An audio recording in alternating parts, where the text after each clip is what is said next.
អស់លោកស្រីប្រិយមិត្តកំពុងស្ដាប់កម្មវិធីសិក្សាតាមប្រព័ន្ធព្រះគម្ពីរ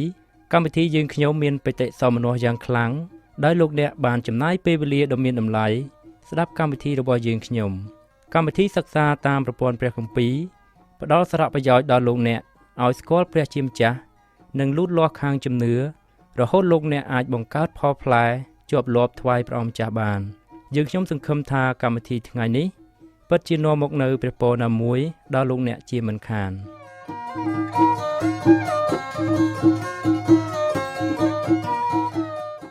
ចាអស់លោកស្រីនិងបងប្អូនស្ងួនភ្ងាជាទីស្រឡាញ់ក្នុងព្រះអង្គម្ចាស់ព្រះយេស៊ូវគ្រីស្ទមេរៀនថ្ងៃនេះស្រង់ចេញពីព្រះគម្ពីរលេវីវិន័យជំពូក19មួយចាប់តែម្ដង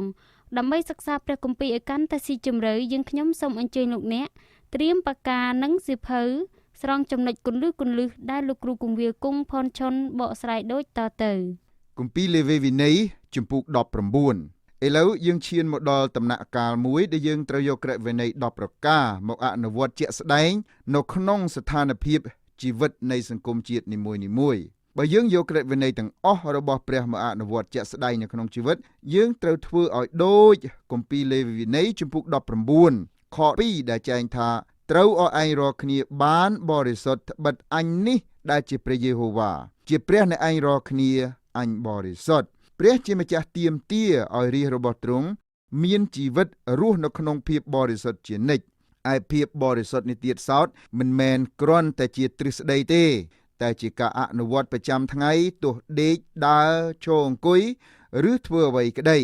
យើងត្រូវយកសេចក្តីបរិសុទ្ធមកអនុវត្តដរាបណាយើងនៅមានដង្ហើមចេញចូលព្រះជាម្ចាស់ជាអង្គដែលជួយឲ្យជីវិតយើងអាចរស់នៅក្នុងសេចក្តីបរិសុទ្ធបានប៉ុន្តែព្រះអង្គមិនប្រើក្រឹតវិន័យដើម្បីឲ្យយើងអាចរស់នៅក្នុងភាពបរិសុទ្ធទេ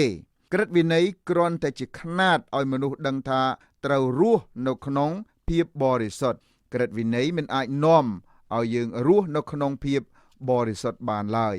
ក្រឹតវិន័យសម្ដែងអំពីភាពបរិសុទ្ធខ្ពស់បណ្ដាច់ដែលមិនមានមនុស្សណាអាចធ្វើបានដោយកម្លាំងខ្លួនឯងផ្ទាល់បានឡើយគម្ពីរចែងថារីឯគ្រប់ទាំងសេចក្តីដែលក្រឹតវិន័យបង្គាប់នោះយើងដឹងថាបង្គាប់ដល់តែពួកអ្នកដែលនៅក្នុងបន្ទុកក្រឹតវិន័យទេដើម្បីឲ្យគ្រប់ទាំងមាត់ត្រូវបិទហើយឲ្យលោកីយ៍ទាំងមូលជាប់មានទោសនៅចំពោះព្រះដោយហេតុនោះបានជាគ្មានមនុស្សណាបានរាប់ជាសុចរិតនៅចំពោះទ្រង់ដោយអាងការប្រព្រឹត្តតាមក្រឹតវិន័យនោះឡើយត្បិតក្រឹតវិន័យគ្រាន់តែជាការសម្ដែងឲ្យស្គាល់អំពើបាបប៉ុណ្ណោះគម្ពីររ៉ូមជំពូក3ខ19ដល់ខ20យើងមានសេចក្តីត្រេកអរណាស់ដោយព្រោះព្រះជាម្ចាស់ប្រទានឲ្យមានព្រះវិញ្ញាណបរិសុទ្ធរបស់ទ្រង់មកគង់សន្ធិដ្ឋនៅក្នុងយើងគ្រប់គ្នាព្រះវិញ្ញាណបរិសុទ្ធរបស់ព្រះអង្គជួយឲ្យជីវិតរបស់យើងមានចេស្តាដើម្បីរស់នៅក្នុងភាពបរិសុទ្ធរាល់ថ្ងៃនៅក្នុងជំពូក19ឃ្លាអញនេះជាព្រះយេហូវ៉ាឬអញនេះជាព្រះនៃឯងរាល់គ្នាមានប្រើចំនួន16ដងព្រះអង្គប្រើឃ្លាទាំងពីរនេះជាច្រើនដងដើម្បីបញ្ជាក់ថាទ្រង់គឺជាអង្គដែលគូសបន្ទាត់ចន្លោះខុសហើយនឹងត្រូវមានសេចក្តីដែលរាប់ថាបរិសុទ្ធនិងមានសេចក្តីដែលរាប់ថាស្មោកគ្រោកខាងក្រោមនេះខ្ញុំសូមជូនគម្រោងចំនួន4ចំណុចសម្រាប់សិក្សាគម្ពីរលេវីវិន័យជំពូក19ទី1គឺទំនាក់ទំនងរវាងមនុស្សលោកនិងព្រះជាម្ចាស់ខ1ដល់ខ8 2ទំនាក់ទំនងរវាងអ្នកមាននិងអ្នកក្រខ9ដល់ខ10 3ទំនាក់ទំនងជាមួយនឹងអ្នកជិតខាងខ11ដល់ខ18 4ការឆ្លើយតបទៅនឹងស្ថានភាពជាក់ស្ដែងនៅក្នុងជីវិតខ19ដល់ខ37ខាងក្រោមនេះជាទំនាក់ទំនងរវាងមនុស្សនិងព្រះជាម្ចាស់ខ1ព្រះយេហូវ៉ាទ្រង់មានបន្ទូលនឹងម៉ូសេថាចូលប្រាប់ដល់ពួកជំនុំកូនចៅអ៊ីស្រាអែលទាំងអស់គ្នាថាត្រូវឲ្យឯងរាល់គ្នាបានបរិសុទ្ធត្បិតអញនេះដែលជាព្រះយេហូវ៉ាជាព្រះនៃឯងរាល់គ្នាអញបរិសុទ្ធគឺលេវីវិន័យជំពូក19ខ1និងខ2ព្រះជាម្ចាស់ប្រទានក្រឹតវិន័យខាងលើដល់លោកម៉ូសេដើម្បីពង្រីកនៃសេចក្តីដែលចែងនៅក្នុងក្រឹតវិន័យ10ប្រការព្រះជាម្ចាស់ទាមទារឲ្យរាជរបស់ព្រះអង្គអនុវត្តភាពបរិសុទ្ធពីព្រោះទ្រង់ជាព្រះដ៏បរិសុទ្ធ សេចក្តីតម្រូវនេះមិនមែនដាក់ឡើងសម្រាប់តែមនុស្សជាន់ដើមទេគឺសម្រាប់យើងដែលរស់ក្នុងពេលសពថ្ងៃនេះដែរខគម្ពីរខាងក្រោមបញ្ជាក់ច្បាស់អំពីកិរិយាប្រព្រឹត្តដោយបរិសុទ្ធកូរិនថូសខ្សែទី1ចំពុក10ខ31ចែងថាដូច្នេះទោះបើស៊ីឬផឹកឬធ្វើការអ្វីក៏ដោយនោះចូលធ្វើទាំងអស់សម្រាប់ចម្រើនសិរីល្អដល់ព្រះចុះកូរិនថូសខ្សែទី1ចំពុក5ខ17ចែងថាបានជាបើអ្នកណានៅក្នុងព្រះគ្រីស្ទនោះឈ្មោះថាបានកើតជាថ្មីអស់ទាំងសេចក្តីចាស់បានកន្លងបាត់ទៅមើលគ្រប់ទាំងអស់បានត្រឡប់ជាថ្មីវិញគ្រីស្ទបរិស័ទគ្រប់រូបអាចរស់ដោយបរិសុទ្ធបានក្រឹតវិន័យមិនបានផ្ដល់ឯកសិទ្ធិបែបនេះទេនៅក្នុងគ្រាប្រគុណគ្រីស្ទបរិស័ទអាចរស់នៅក្នុងភាពបរិសុទ្ធបានដោយសារព្រះវិញ្ញាណបរិសុទ្ធព្រះអង្គគង់នៅក្នុងចិត្តរបស់ពួកអ្នកជឿគ្រប់រូបអ្នកជឿដល់ព្រះអម្ចាស់ភ្ជាប់បាច់ជីវិតរបស់ខ្លួនជាមួយនឹងជីវិតព្រះយេស៊ូវគ្រីស្ទជីវិតចាស់កំពុងតែឆ្លងផុតទៅគ្រីស្ទបរិស័ទមិនជាប់និស្ស័យជាមួយនឹងលោកអាដាមទៀតទេហើយក៏មិនស្ថិតនៅក្រោមបន្ទុកក្រឹតវិន័យដែរយើងជាប់សាច់ឈាមជាមួយនឹងព្រះគ្រីស្ទបានជាយើងមានចិត្តចង់តែធ្វើឲ្យគប់ដល់ព្រះរាជបុត្រារបស់ទ្រង់ក្រឹតវិន័យតែងតែបង្ខំឲ្យយើងរក្សាក្រឹតវិន័យដោយកម្លាំងខ្លួនឯងប៉ុន្តែក្រឹតវិន័យបញ្ជាក់ប្រាប់យើងថាសាច់ឈាមមិនអាចប្រព្រឹត្តតាមក្រឹតវិន័យបានគ្រប់លក្ខឡើយសាច់ឈាមតែងតែទទួលបរាជ័យនៅក្នុងជីវិតផ្ទុយទៅវិញព្រះវិញ្ញាណបរិសុទ្ធដែលគង់ក្នុងចិត្តយើងញ៉ាំងឲ្យយើងមានលទ្ធភាពអាចរស់នៅក្នុងភាពបរិសុទ្ធបានបទគម្ពីរចែងថាពីព្រោះឯការដែលក្រឹតវិន័យធ្វើមិនកើតដោយមានសេចក្តីកំសោយព្រោះសាច់ឈាមនោះព្រះទ្រង់បានធ្វើវិញដោយចាត់ព្រះរាជបុត្រាទ្រង់ឲ្យមកមានរូបអង្គបែបដូចជាសាច់ឈាមដែលតែងតែមានបាបហើយដោយព្រោះអំពើបាបក៏កាត់ទោសអំពើបាបនៅក្នុងសាច់ឈាមដើម្បីឲ្យសេចក្តីដែលក្រឹតវិន័យដែលបង្គាប់មកបានសម្រេចក្នុងខ្លួនយើងរាល់គ្នាដែលមិនដើរតាមសាច់ឈាមគឺដើរតាមព្រះវិញ្ញាណវិញគម្ពីររ៉ូមជំពូក8ខ3ដល់ខ4ក្រឹតវិន័យមិនអាចនាំយើងឲ្យមកដល់កន្លែងនេះបានទេព្រះរាជបុត្រាទើបនាំយើងឡើងមកដល់ទីដែលខ្ពស់ជាងនេះបានព្រះជាម្ចាស់បង្ហាញឲ្យសាសអ៊ីស្រាអែលជារាជរបស់ទ្រង់ស្គាល់សេចក្តីទន់ខ្សោយរបស់ខ្លួនហើយសេចក្តីទន់ខ្សោយនោះគឺសាសអ៊ីស្រាអែលតែងតែបំពានលើក្រឹតវិន័យរបស់ព្រះដែលទ្រង់តម្រូវឲ្យរក្សាថ្ងៃឈប់សម្រាកព្រះជាម្ចាស់ចង់ឲ្យរាជរបស់ព្រះអង្គរក្សាថ្ងៃឈប់សម្រាកពីព្រោះព្រះអង្គមិនចង់ឲ្យរាជរបស់ទ្រង់ធ្លាក់ខ្លួនចូលទៅក្នុងការថ្វាយបង្គំរូបព្រះដូចគេឡើយព្រះជាម្ចាស់ចង់ឲ្យរាជរបស់ទ្រង់យកច្បាប់នៃការឈប់សម្រាកមកអនុវត្តជាក់ស្ដែងនៅក្នុងជីវិតឥឡូវនេះខ3ត្រូវឯងរាល់គ្នាកោតខ្លាចដល់ឪពុកម្ដាយឯងរៀងខ្លួនហើយត្រូវរក្សាថ្ងៃឈប់សម្រាករបស់អញដែរអញនេះជាយេហូវ៉ាជាព្រះនៃឯងរាល់គ្នាព្រះជាម្ចាស់បង្រៀនថាកូនរបស់ព្រះអង្គត្រូវកោតខ្លាចដល់ព្រះអង្គដូចជាកោតខ្លាចដល់ឪពុករបស់ខ្លួនដែរសេចក្តីទាំងពីរនេះមានលក្ខណៈសំខាន់ដែលបុគ្គលគ្រប់រូបមិនអាចរើសមួយហើយចោលមួយ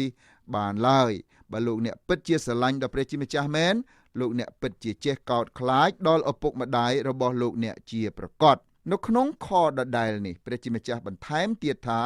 ហើយរក្សាថ្ងៃឈប់សម្រាករបស់អញដែរក្នុង7ថ្ងៃព្រះជាម្ចាស់ទាមទារឲ្យរាជរបស់ទ្រង់ថ្វាយមួយថ្ងៃដល់ព្រះអង្គប៉ុន្តែចំពោះទ្រព្យធនវិញព្រះអង្គតម្រូវឲ្យមនុស្សថ្វាយមួយភាគក្នុង10ទៅព្រះអង្គវិញគោលការណ៍ដែលយើងឃើញមាននៅក្នុងក្រឹតវិន័យនេះជាការបែងចែកក្រឹតវិន័យ10ប្រការជា2ផ្នែកនៅក្នុងក្រឹតវិន័យមនុស្សគ្រប់រូបមានកាតព្វកិច្ចអនុវត្តចំពោះមនុស្សលោកផងចំពោះព្រះជាម្ចាស់ផងមនុស្សលោកគ្រប់រូបមិនអាចជ្រើសរើសមួយហើយចោលមួយបានទេសេចក្តីសង្ខេបនៃក្រឹតវិន័យទាំងមូលមានចែងនៅក្នុងគម្ពីរម៉ាថាយជំពូក22ខ36ដល់ខ40ព្រះជាម្ចាស់ប្រទានថ្ងៃឈប់សម្រាកមកមិនមែនសម្រាប់ឲ្យមនុស្សលោកគ្រប់រូបទេគឺប្រទានមកសម្រាប់សាសអ៊ីស្រាអែលសាសអ៊ីស្រាអែលចាប់ផ្ដើមថយឥទ្ធិពលរបស់ខ្លួននៅពេលដែលខ្លួនលែងអនុវត្តច្បាប់នៃថ្ងៃឈប់សម្រាកគម្ពីរអេម៉ូសជំពូក8ខ5បញ្ជាក់អំពីដំណើរនេះថាតើដល់កាលណាបានផុតពីថ្ងៃបុណ្យចូលខែទៅដើម្បីឲ្យយើងបានលក់ស្រូវហើយនៅថ្ងៃឈប់សម្រាកដែរដើម្បីឲ្យយើងបានដាក់លក់ភោជសាលីព្រមទាំងធ្វើបង្រួមរង្វាល់ហើយតម្លើងថ្លៃរួចឆបំបត្តិដោយជញ្ជីងមិនត្រឹមត្រូវ ព្រះជាម្ចាស់តាំងបតីទាស់ជាមួយនឹងចិត្តគំនិតពុករលួយរបស់រាជទ្រង់ខ4កុំឲ្យឯងរាល់គ្នាបែរទៅតាមរូបព្រះឡើយក៏កុំឲ្យធ្វើព្រះសិទ្ធសម្រាប់ឯងរាល់គ្នាផងអញនេះជាព្រះយេហូវ៉ាជាព្រះនៃឯងរាល់គ្នាក្រឹតវិន័យមួយនេះជាសេចក្តីសង្ខេបនៃក្រឹតវិន័យទី1និងទី2ក្នុងក្រឹតវិន័យ10ប្រការព្រះជាម្ចាស់ហាម5មិនឲ្យរាជរបស់ទ្រង់ធ្វើរូបព្រះសម្រាប់ថ្វាយបង្គំទេពីព្រោះរូបព្រះគ្រាន់តែជារបស់ទទេធេងប៉ុណ្ណោះឥឡូវនេះខ្ញុំអានខ5ដល់ខ8កាលណាឯងរាល់គ្នាថ្វាយយ៉ាញ់បូជានៃដង្វាយមេត្រីដល់ព្រះយេហូវ៉ានោះត្រូវថ្វាយដើម្បីឲ្យទ្រង់ទទួលឯងត្រូវតែបរិភោគទង្វាយនោះនៅថ្ងៃដែលថ្វាយហើយនៅថ្ងៃស្អែកក៏បានតែបើមានអ្វីនៅសល់ដល់ថ្ងៃទី3នោះត្រូវដុតនឹងភ្លើងវិញបើសិនជាបរិភោគទង្វាយនោះនៅថ្ងៃទី3នោះជាសេចក្តីខ្ពើមឆ្អើមហើយទ្រង់មិនទទួលទង្វាយនោះទេហើយអស់អ្នកណាដែលបរិភោគនោះនឹងត្រូវទ្រាំទ្រនឹងសេចក្តីទុច្ចរិតរបស់ខ្លួនត្បិតអ្នកនោះបានបង្អាប់ដង្វាយបរិសុទ្ធរបស់ផងព្រះយេហូវ៉ាហើយអ្នកនោះឯងនឹងត្រូវកាត់កាល់ពីសះខ្លួនចេញបើចង់ថ្វាយដង្វាយដល់ព្រះយេហូវ៉ាត្រូវថ្វាយដើម្បីឲ្យទ្រង់ទទួលផងពាក្យថាថ្វាយដើម្បីឲ្យទ្រង់បានទទួលមានន័យថាថ្វាយដោយស្ម័គ្រពីចិត្តឥតមានការបង្ខិតបង្ខំឡើយយើងជាគ្រីស្ទបរិស័ទបើមានចិត្តចង់ស្ម័ក្របម្រើព្រះអង្គត្រូវបម្រើព្រះអង្គដើម្បីឲ្យទ្រង់ទទួលកិច្ចបម្រើរបស់យើងគ្រីស្ទបរិស័ទច្រើនណាស់ដែលចូលចិត្តចង់បម្រើព្រះប៉ុន្តែដល់ពេលគេចូលទៅបម្រើព្រះគេធ្វើចុងដៃចុងជើងដូចជាខ្លាចប្រឡាក់ខ្លាចអស់កម្លាំងរបស់ខ្លួនអ្នកខ្លះជាគ្រូបង្ហាត់ថ្នាក់ថ្ងៃអាទិត្យដល់ម៉ោងបង្រៀនហើយសិស្សបែរជាមកអង្គុយចាំគ្រូទៅវិញលុះគ្រូមកដល់ថ្នាក់ហើយក៏ខំបើករោគមេរៀនដែលត្រជាក់ដូចបាយកកតាំងពីឆ្នាំណាយកមកគ្រាន់តែស្រែកជំទាលក្តែងឲ្យគេស្ដាប់បញ្ចប់ម៉ោងទៅខ្ញុំជម្រាបលោកអ្នកទៅចុះថាព្រះជាម្ចាស់មិនទទួលកិរិយាបម្រើដោយខ្ជិលច្អូសរបស់លោកអ្នកបែបនេះទេបើលោកអ្នកចង់ថ្វាយតង្វាយជាកម្លាំងជាពេលវេលាជាទ្រព្យធនត្រូវថ្វាយដល់ព្រះអង្គដើម្បីឲ្យទ្រង់ទទួលខាងក្រោមនេះជាសេចក្តីដែលតាក់ទងជាមួយនឹងទំនាក់ទំនងរវាងអ្នកមានហើយនឹងអ្នកក្រខ9ដល់ខ10កាលណាឯងរាល់គ្នាច្រូតចម្រូតនៅស្រែនោះមិនត្រូវច្រូតឲ្យដល់គៀនដីរបស់ឯងទាំងអស់ទេក៏មិនត្រូវសន្សំឬគួរស្រូវដែលបានជ្រុះនោះផងហើយក៏មិនត្រូវសន្សំបេះផ្លែទំពាំងបាយជូរឬរើសផ្លែដែលជ្រុះនៅចំការរបស់ឯងដែរត្រូវទុកសម្រាប់ឲ្យពួកអ្នកក្រនិងពួកអ្នកស្នាក់នៅវិញអញនេះគឺយេហូវ៉ាជាព្រះនៃឯងរាល់គ្នាព្រះជាម្ចាស់មានផែនការដ៏ប្រសើរគ្មានពីរសម្រាប់ផ្ដល់លទ្ធភាពដល់ជនក្រីក្រព្រះអង្គមិនសពតិឲ្យមនុស្សណាម្នាក់ដើរសុំទានគេទេព្រះអង្គចិញ្ចឹមដល់អ្នកក្រីក្រដោយផ្ដល់ឱកាសឲ្យអ្នកក្រីក្រចេះធ្វើការដើម្បីចិញ្ចឹមជីវិតរបស់ខ្លួនសង្គមមនុស្សមិនចាំបាច់ដោះស្រាយបន្ថយភាពក្រីក្រដោយនាំគ្នាបង្កើតបកកុម្មុយនីសទេក៏មិនចាំបាច់បន្ថយភាពក្រីក្រដោយពឹងពាក់ទាំងស្រុងទៅលើលុយពីបរទេសជានិច្ចនិរន្តរ៍ដែរព្រះអង្គសពតិឲ្យសមាជិកសង្គមនៅក្នុងនគរនីមួយៗមានចិត្តជ្រះថ្លានិងឆន្ទៈនយោបាយជួយដល់អ្នកក្រីក្រដែលរស់នៅក្នុងភូមិផងរបងជាមួយនឹងខ្លួនព្រះជាម្ចាស់បង្គាប់ដល់អ្នកដែលមានស្រែមានចំការមិនត្រូវច្រូតផងដើររើសគួរស្រូវខ្លួនឯងផងនោះទេអ្នកស្រែត្រូវច្រូតតែម្ដងបើជ្រុះសល់ប៉ុន្មានទុកឲ្យអ្នកក្រីក្រជាអ្នករើសដើម្បីឲ្យបានចិញ្ចឹមជីវិតខ្លួនផងវិធីដែលព្រះជាម្ចាស់ប្រទានមកដល់មនុស្សលោកគឺសម្រាប់ផ្គត់ផ្គង់ដល់ទាំងអ្នកមាននិងអ្នកក្រខាងក្រោមនេះជាសេចក្តីដែលនិយាយអំពីទំនាក់ទំនងជាមួយនឹងអ្នកជិតខាងខ11ដល់ខ12មិនត្រូវឯងរាល់គ្នាលួចឬប្រព្រឹត្តឆបោកឬកុហកគ្នាទៅវិញទៅមកឡើយហើយមិនត្រូវស្បត់បំពានដោយនៅឈ្មោះអញទាំងបង្អាប់ដល់ព្រះនាមព្រះនៃឯងឡើយអញនេះជាព្រះយេហូវ៉ាខគម្ពីរខាងលើគ្រាន់តែជាការយកក្រឹតវិន័យទី8និងទី9មកបញ្ជាក់សារជាថ្មីព្រះជាម្ចាស់ហាម5មិនឲ្យមនុស្សលោកឆបោកបញ្ឆោតភូតភរឬកេងបន្លំមនុស្សដូចគ្នាឡើយព្រះជាម្ចាស់ជាអ្នកសម្រេចអត្ថន័យនៃពាក្យលួចបន្លំនិងកិរិយាផ្សេងដែលមនុស្សលោកធ្វើចំពោះអ្នកជិតខាងនៅក្នុងខខាងលើក៏មានក្រឹតវិន័យទី យកមកបញ្ជាក់ដែរនាមរបស់ព្រះជាម្ចាស់មានលក្ខណៈបរិសុទ្ធណាស់ព្រះជាម្ចាស់ធ្វើការរាល់ថ្ងៃដើម្បីបង្ហាញសេចក្តីបរិសុទ្ធរបស់ទ្រង់នៅក្នុងជីវិតរស់នៅរបស់រាជទ្រង់ដូច្នេះរាជរបស់ព្រះអង្គត្រូវចេះរកស៊ីចិញ្ចឹមជីវិតដោយសុចរិតយុត្តិធម៌ខ13មិនត្រូវឲ្យឯងសង្កត់សង្កិនអ្នកជិតខាងឬរឹបជន់គេឡើយក៏មិនត្រូវទុកឈ្នួលរបស់ជើងឈ្នួលឯងឲ្យដល់ព្រឹកដែរច្បាប់របស់ព្រះជាម្ចាស់ទាមទារឲ្យមនុស្សគ្រប់រូបបង់ប្រាក់ឈ្នួលដល់ជនដែលធ្វើការឲ្យខ្លួនព្រះជាម្ចាស់ជាប្រធាននៃកម្មករទាំងឡាយថៅកែឬអ្នកមានណាដែលប្រើឈ្នួលមិនបង់លុយជននោះត្រូវទទួលខុសត្រូវចំពោះព្រះជាម្ចាស់ផ្ទាល់ព្រះគម្ពីរចែងអំពីដំណើរនេះថាឥឡូវនេះពួកអ្នកមានអើយចូលយំសោកចុះព្រមទាំងស្រែកទៅហូរផងដោយព្រោះសេចក្តីវេទនាដែលត្រូវមកលើអ្នករាល់គ្នាទ្រព្យសម្បត្តិរបស់អ្នករាល់គ្នាបានពុករលួយហើយសម្លៀកបំពាក់អ្នករាល់គ្នាត្រូវកន្លាតកាត់អស់ហើយយ៉ាកុបជំពូក5ខ1ដល់ខ2ច្បាប់កម្មករនិងរបបមូលធននិយមដែលមិនយកច្បាប់របស់ព្រះជាម្ចាស់មកគួបផ្សំមានលក្ខណៈអាក្រក់ខ្លាំងណាស់ខ14មិនត្រូវជេរប្រមាថចំពោះមនុស្សថ្លង់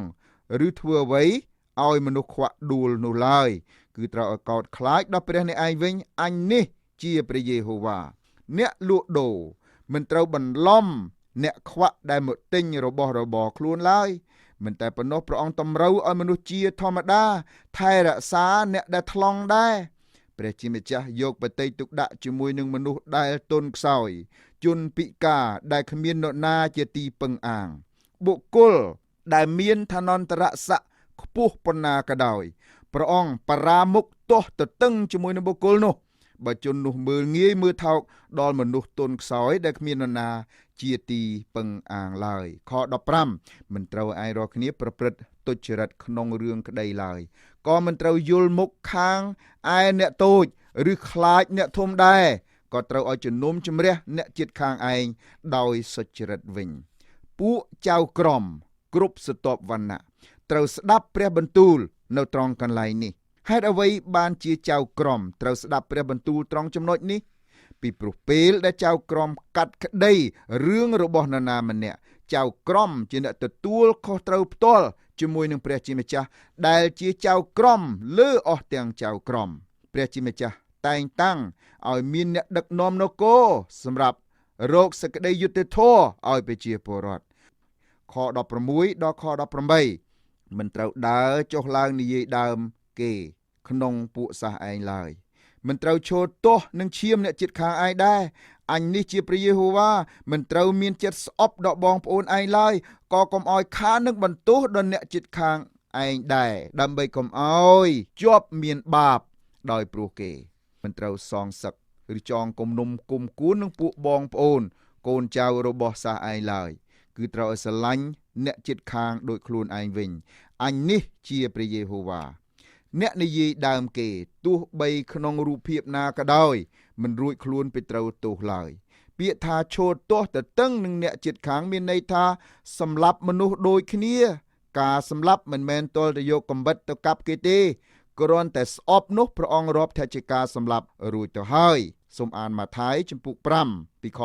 21ដល់ខ22ឥឡូវនេះខ្ញុំនិយាយអំពីការឆ្លើយតបទៅនឹងស្ថានភាពជាក់ស្ដែងនៅក្នុងជីវិតខ19ត្រូវឯងរាល់គ្នាកាន់តាមអស់ទាំងច្បាប់របស់អញមិនត្រូវឲ្យសត្វឯងជន់សត្វញីណាខុសពូជគ្នាឡើយក៏មិនត្រូវព្រោះពូជពីរយ៉ាងនៅស្រែចម្ការឯងដែរហើយមិនត្រូវស្លៀកពាក់អ្វីដែលលាយដោយអំបោះពីរយ៉ាងឡើយតើលោកអ្នកធ្លាប់បោកខោអាវសជាមួយនឹងខោអាវពណ៌ដែរឬទេច្បាប់នេះព្រះជាម្ចាស់មិនចង់ឲ្យយើងជាមនុស្សយកសេចក្តីពិតមកលាយជាមួយនឹងការភូតភរឡើយបើឆ្លើយបាទគឺបាទបើឆ្លើយទេគឺទេម្យ៉ាងទៀតព្រះជាម្ចាស់មានបន្ទូលថាមិនត្រូវបំរើព្រះផងបំរើរូបព្រះផងទេគម្ពីរលូកាជំពូក16ខ13ឥឡូវខ្ញុំអានខ20ដល់ខ22បើអ្នកណាសែបសម្ភពនឹងស្រីជាបាវបំរើដែលមានគេដណ្ដឹងហើយតែមិនទាន់បានលួសចេញដែលជាវាយមិនទាន់លែងឲ្យទៅនោះគេត្រូវមានទោស តែមិនត្រូវដាក់ទោសដល់ស្លាប់ទេពីព្រោះមិនសម្រេចនឹងចិត្តនាងទេហើយប្រុសនោះត្រូវយកទង្វាយដោយព្រោះការរំលងមកថ្វាយព្រះយេហូវ៉ាត្រង់មាត់ទ្វារទៅសាលជំនុំគឺជាជាមឈ្មោលមួយសម្រាប់ជាតិទង្វាយដោយព្រោះការរំលងនោះត្រូវឲ្យសង់ថ្វាយជាមឈ្មោលនៃទង្វាយដោយព្រោះការរំលងនោះនៅចំពោះព្រះយេហូវ៉ាដើម្បីឲ្យបានធួននឹងបាបរបស់អ្នកនោះរួចទ្រង់នឹងអត់ទោសចំពោះបាបដែលអ្នកនោះបានប្រព្រឹត្តខគម្ពីរខាងលើមិនមែនគាំទ្រថាព្រះជាម្ចាស់បង្កើតឲ្យមានប្រព័ន្ធខ្ញុំកំដរឡើយព្រះជាម្ចាស់អនុញ្ញាតឲ្យមនុស្សមានខ្ញុំកំដរពីព្រោះនៅក្នុងចិត្តរបស់មនុស្សមានអំពើបាបព្រះអង្គអនុញ្ញាតអំពើបាបនេះដូចជាព្រះអង្គអនុញ្ញាតឲ្យមានការលះលែងគ្នាដែរអំពើទាំងពីរនេះសុទ្ធតែមានដើមកំណើតមកពីអំពើបាបទាំងអស់ខ23ដល់ខ25កាលណាឯងរាល់គ្នាបានចូលទៅនៅក្នុងស្រុកហើយបានដាំដើមឈើគ្រប់មុខឲ្យមានផ្លែបរិភោគនោះត្រូវឲ្យរាប់ផ្លែឈើនោះទុកដូចជាមនុស្សដែលមិនកាត់ស្បែកគឺត្រូវរាប់ទុកដូចជាមិនបានកាត់ស្បែកអស់រវាង3ឆ្នាំមិនត្រូវបរិភោគផ្លែនោះឡើយតែដល់ឆ្នាំទី4ផ្លែឈើទាំងនោះនឹងបានបរិសុទ្ធវិញសម្រាប់នឹងថ្វាយដល់ព្រះយេហូវ៉ាដោយអរសប្បាយលុះដល់ឆ្នាំទី5នោះនឹងបរិភោគបាននេះដើម្បីឲ្យដើមឈើទាំងនោះបានចម្រើនផលផ្លែឯងរាល់គ្នាអញនេះជាយេហូវ៉ាជាព្រះនៃឯងរាល់គ្នាច្បាប់ខាងលើហាក់ដូចជាប្លែកណាស់ប៉ុន្តែទោះបីជាប្លែកក៏ដោយអ្នកដាំដំណាំគឺយល់ថាបើគ្រាវដើមឈើឲ្យបានមួយឆ្នាំឬ2សិននោះមានផលផ្លែល្អច្រើនជាងការគ្រាវ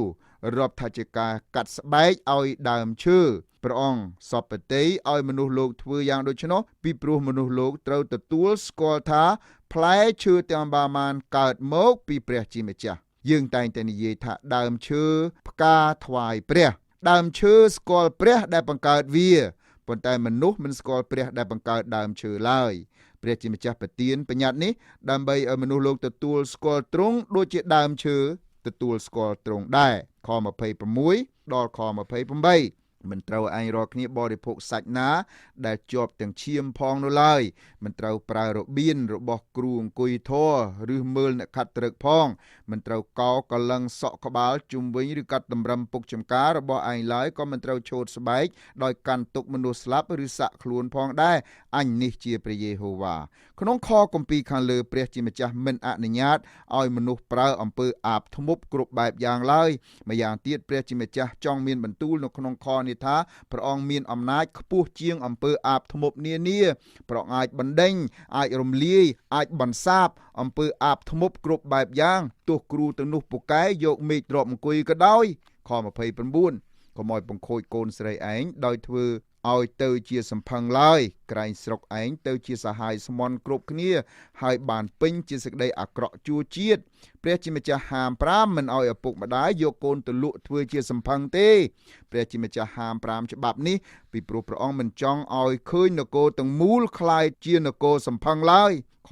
30ត្រូវឲ្យរក្សាថ្ងៃជប់សម្រាករបស់អញហើយត្រូវកោតខ្លាចដល់ទីបរិសុទ្ធរបស់អញផងអញនេះជាព្រះយេហូវ៉ា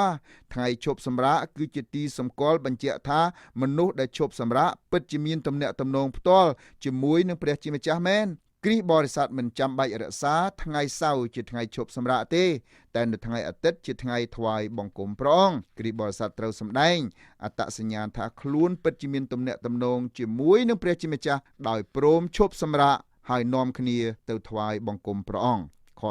31កុំឲ្យឯងរាល់គ្នាបែរទៅតាមពួកគ្រូខាបឬគ្រូមុនគាថាឡើយក៏កុំឲ្យពឹងរកគេឲ្យសោះក្រែងឯងទៅជាស្មោកគ្រោកដោយសារគេដែរអញនេះគឺយេហូវ៉ាជាព្រះនៃឯងរាល់គ្នាខគម្ពីរនេះបញ្ជាក់ថាមនុស្សណាដែលទៅរកគ្រូអាបធ្មប់គ្រូស្នេហ៍អ្នកនោះជាជនស្មោកគ្រោកដូចជាគ្រូដែលចេះអំពើអំពន់ទាំងនោះដែរព្រះគម្ពីរហាម5ដាច់ខាតមិនឲ្យមនុស្សរកគ្រូធ្មប់គ្រូអាបធ្វើស្នេហ៍ឬស្រោចទឹកដោយប្រការណាឡើយខ33ដល់ខ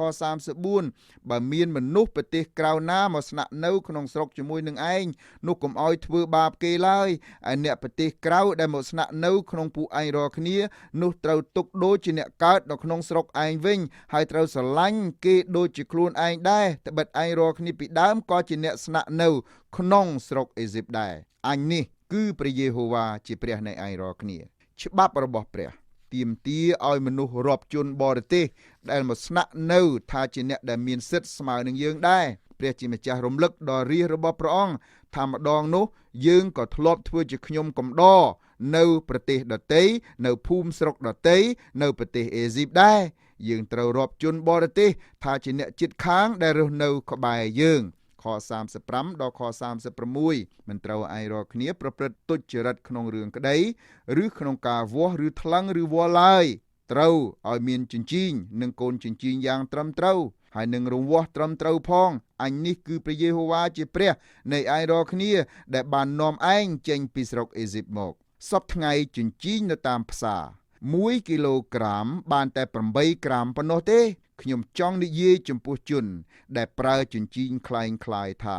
លោកអ្នកកំពុងបន្លំភ្នែកព្រះជាម្ចាស់ហើយព្រះអង្គមិនអនុញ្ញាតឲ្យលោកអ្នករួចពីទោសដោយសារប្រើចិញ្ចៀងបន្លំคล้ายៗបែបនេះទេក្នុងការរកស៊ីត្រូវរកស៊ីដោយសុចរិតយុត្តិធម៌មិនត្រូវបន្លំគ្នាទៅវិញទៅមកឡើយបើខ្លួនឯងជាអ្នកលក់ដូរកំពេចកំប៉ុកចេះលួចភ្នែកចិញ្ចៀងកុំឲ្យស្រែកក្តែងថាអ្នកធំពុករលួយឡើយខ37ត្រូវឲ្យឯងរាល់គ្នាកាន់អស់ទាំងច្បាប់និងបញ្ញត្តិទាំងប៉ុន្មានរបស់អញព្រមទាំងប្រព្រឹត្តតាមផងអញនេះជាព្រះយេហូវ៉ាព្រះជាម្ចាស់គឺជាម្ចាស់លើអ្វីៗទាំងអស់យើងជាមនុស្សលោកគ្រប់រូបត្រូវចេះស្ដាប់បង្គាប់ដល់ច្បាប់របស់ព្រះដើម្បីឲ្យបានសេចក្តីសុខនៅក្នុងខ្លួនផ្ទាល់នៅក្នុងគ្រួសារនិងនៅក្នុងសង្គមព្រមទាំងនៅក្នុងប្រទេសរបស់ខ្លួនផង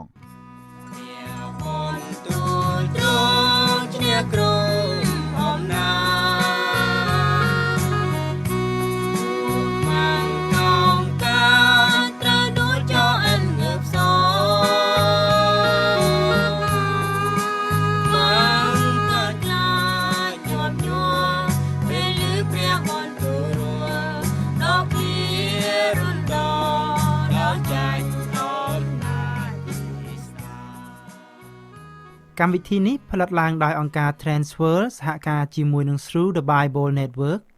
សូមលោកអ្នកបើកស្ដាប់កម្មវិធីនេះជាបន្តទៀតតាមប្រព័ន្ធព្រះគម្ពីររបស់យើងចំពោះព័ត៌មានផ្សេងៗសូមតាក់ទងយើងខ្ញុំតាមប្រអប់សម្បត្តិលេខ1143ភ្នំពេញឬទូរស័ព្ទមកកាន់លេខ012 75 86 74សូមអរគុណសូមព្រះប្រទានពរ